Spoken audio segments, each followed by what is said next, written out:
있는데요. 제가 질문 드릴 때 답변하실 때 표정 관리를 조금만 신경 써 주셨으면 좋겠습니다. 보시는 시청자들, 유권 시민들께서 오해할 수 있습니다. 사안의 위중함을 인식해 주셨으면 좋겠습니다. PPT 보겠습니다.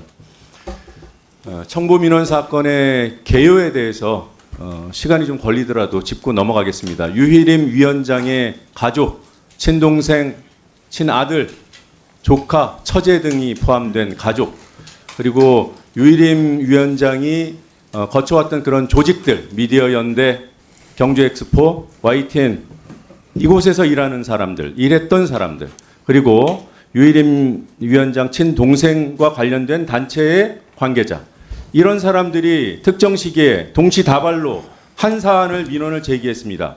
이런 사안을 가지고 유희림 위원장을 중심으로 뭔가 얘기가 됐을 거라고 의심하는 것이 지극히 당연하지 않습니까? 신청인이 이 특정 기간에 최소 40명입니다. 확인된 것만. 또 이거 파악하는 기준에 따라서 또 달라질 수도 있어요. 건수도 저희 의원실이 파악한 것만 100여 건, 백수십 건이라는 그런 판단도 나옵니다. 정확하게 조사하면 더 나올지도 몰라요. 게다가 이 민원 신청들이 특정한 시기에 특정한 문구들을 공유하면서 이루어집니다. 이걸 의심하지 않는 것이 이상한 거죠. 안 그렇습니까? 다음 PPT 보겠습니다. 지난해 9월 13일 여기 계신 방심위 고위 관계자 여러분 똑똑히 봐주십시오. 9월 30일에 여러분의 직원들이 나눴던 톡입니다. 친형제인 건 99.9% 확실해. 누구 얘기하는 겁니까? 유희목 씨 얘기하는 거죠. 유희림 위원장하고 이름이 비슷하고 유희림 위원장이 쌍둥이 동생이 있다는 거 알기 때문에 이상하게 본 거예요. 이게 정보 유출한 겁니까? 이거 가지고 구글링을 하잖아요. 여기에 나옵니다. 민원인 메일 주소 앞부분으로 구글링 해보면 그 단체 사무국 소속인 걸로 나와. 이것까지 다 보고 어떻게 정보 유출이라고 의심합니까? 시작이 이거잖아요. 다음 거 보시겠습니다. 9월 14일 보고가 이루어졌다고 하는데 장격식 단장 아직도 부인하죠. 담당 직원이 보고하자고 했던 담당 직원이 다른 동료 직원과 대화를 나눕니다. 보고하는 거야? 팀장이 위원장한테 보고하고 왔다고 뭐라고 하던가. 안 그래도 비서실한테 연락해서 민원 넣은 거 전부 취하시키도록 하고 있었다고 팀장이 위원장으로부터 극찬을 들었다면서 했다는 얘기를 이 당시에 9월 14일 당일에 이 사람이 조작해서 카카오톡을 합니까? 이게 상식적으로 이해가 된다고 봐요. 그러고도 유희림 위원장 편에 서서 직원들 탄압하는데 부역합니까? 유희림 씨 혼자 덮고 갈 수 있는 사안이 아닙니다. 여기 계신 누군가는 조력을 하고 있기 때문에 가능한 일이에요. 권력이 등 뒤에 있다고 굳게 믿고 있는 것 같은데 지금 보십시오. 누굴 수사하고 있나. 여러분들이 기대고 있는 경찰, 검찰 직원들만 뒤지고 있어요. 유희림 위원장 휴대폰만 압수수색해도 다 드러날 일입니다. 이미 다 확인됐을 거예요. 여러분들이 모시는 유희림 위원장이 억울해 보이면 수사 받으라고 하십시오. 휴대폰 열면 다 나오는 거 아닙니까? 박종현 감사실장님. 예.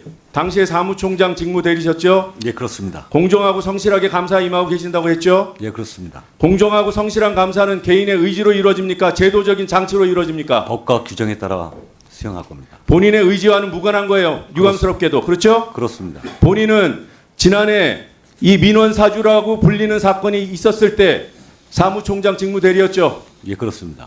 그리고 일정 시점 이후에 감사실장을 맡으셨어요? 예. 유희목 민원 시청 사실 9월 14일, 9월 13일쯤에 최소한 확인된 것으로 나오고 9월 14일에 이걸 보고해야 된다는 것. 유희목을 찾아낸 사람은 보고해야 한다고 했고 보고서를 만들었어요. 그 당시 사실 알았습니까? 그건 알지 못했습니다. 네. 9월 27일에 사내 게시판에 이런 글이 올라왔죠. 유희림 위원장님 왜 회피하지 않으십니까? 이거는 유희림 위원장 지인들, 가족을 포함한 지인들이 민원 신청인이니 이해충돌 회피하라는 일종의 고언 아닙니까? 맞습니까? 아닙니까? 저도 그 게시글은 봤습니다. 네. 예. 그러나 통상적으로 게시물의 성격만으로 그것을 어떠한 민원인을 특정할 수 없는 위원회의 민원 사항을 고려해서 그거에 대해서는 이런 일이 있을 수 있나 정도만 인식하고 있었습니다. 있을 수 있나라고 인식하셨을 때 감사실장이셨죠? 예, 그렇습니다. 조사해 봐야 된다는 생각 안 했습니까?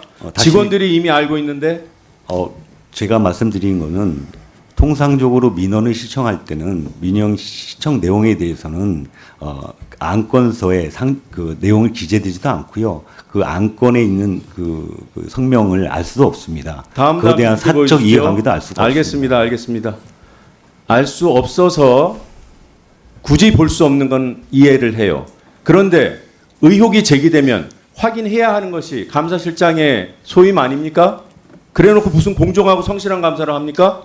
이제 제 말씀은 게시글이 하나 올라오는 거 가지고 그것이 그러니까- 신고 조치도 없는 상태고 어떠한 별도의 보고도 받지 않는 네, 상태에서 그만 감사를 할 말씀하셔도 수 돼요. 있는 이미 상황은 다 아니라고 전달됐어요. 봅니다. 예.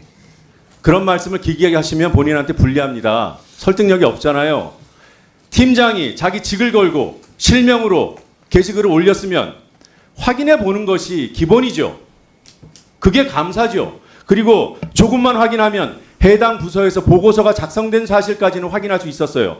옆에 계신 장경식 단장은 결국 보고를 안 했다고 그렇게 주장을 하고 계신데 보고서가 만들어진 사실은 인정하셨습니다. 그 정도면 회사 내에 공적인 기능이 발동하고 있는 거예요. 그걸 감사실장이 몰랐으면 지금이라도 창피해 하셔야죠. 당당합니까? 말씀드려도 되겠습니까? 짧게 말씀하세요. 변명이 그 아니에요. 당시 사무총장과 감사실장을 할 때 위원회 사무처 전반에 대해서 조직 운영 및 업무 전반을 제가 챙겨야 됐습니다. 그리고 공익 네, 됐습니다. 그때 무슨 감사원 말씀인지 알았어요. 공익감사하고 그만하세요. 여러 가지 일들이 그만하셔도 겹치고 있었어요. 돼요. 예. 필요한 답변만 들으면 됩니다. 이 질의 방식은 나중에 부족하면은 위원장께 시간을 요청하세요. 예, 알겠습니다. 기본적으로 질의 방식에 대해서도 이해를 못하고 나오셨어요. 감사실장이 할 일이 많다? 그래서 몰랐다? 위원장의 이해 충돌과 관련된 그런 의혹이 제기되는데 그게 후순입니까? 여러 가지 일들 중에 하나예요. 1분 더 드리세요. 그렇게 안이하게 판단하십니까? 그런 안이한 판단과 위원장을 위한 그런 입장 때문에 지금도 감사실장 하고 계시다고 생각하지 않아요? 그건 좀 자, 행동 강령 보세요. 누구든지 임직원이 이 강령을 위반한 사실을 알게 되었을 때 이해 충돌은 강령 위반이죠. 맞아요, 틀려요. 이해 충돌은 강령 위반이에요, 아니에요?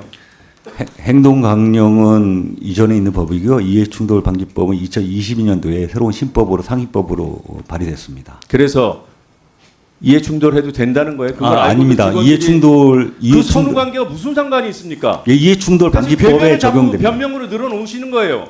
제 말씀은 이해충돌방지법. 아니 그래서 지금 이 시점에 이해 충돌 해당되는 사안을 발견했어요. 예. 임직원은 어떻게 행동해야 합니까? 여기 나오는 제16호 서식으로 신고해야 해요. 덮어야 돼요. 거기까지만 답하세요. 알았다면 신고해야 됩니다. 다만 민원인을 알 수가 없었기 때문입니다. 민원인의 정보를 누구든지 알 수가 없는 상황이기 때문에 그 게시글에 올라온 것만으로 신고 처리할 수 저 시간 2분 없다고 더 드리세요. 보여집니다. 노정면 위원님. 박종현 실장님, 박우귀라는 분 아세요, 모르세요? 알고 있습니다. 박우귀라는 이름으로 민원 신청이 됐으면 의심스럽습니까? 의심스럽지 않습니까? 내용은 알 필요 없죠. 그분의 주민등록도 필요 없어요. 그냥 이걸 확인한 직원들은 유희림과 박우귀를 검색했을 뿐이에요. 직원들은 저 행동 강령을 지키기 위해서 그런 식으로라도 노력하는데 감사실장이라는 사람이 민원 정보는 알 수가 없다? 그러면 이 강령 왜 있는 겁니까? 이해 충돌 왜 규정해요? 그러면 내가 시켜서 위원장이 누군가를 시켜서 민원 제기하게 하면 다 덮이는 거네요. 지금 감사실장의 논리대로라면 감사실 필요가 없는 거죠. 제가 말한 거는 그런 상황을 말씀드렸다는 거고요. 그 상황하고 지금 약간은 감사실장이 할 수 다르다고 있는 얘기는 내가 용기가 없고 비겁해서 유일인 편에 섰다. 그 자백밖에 없습니다.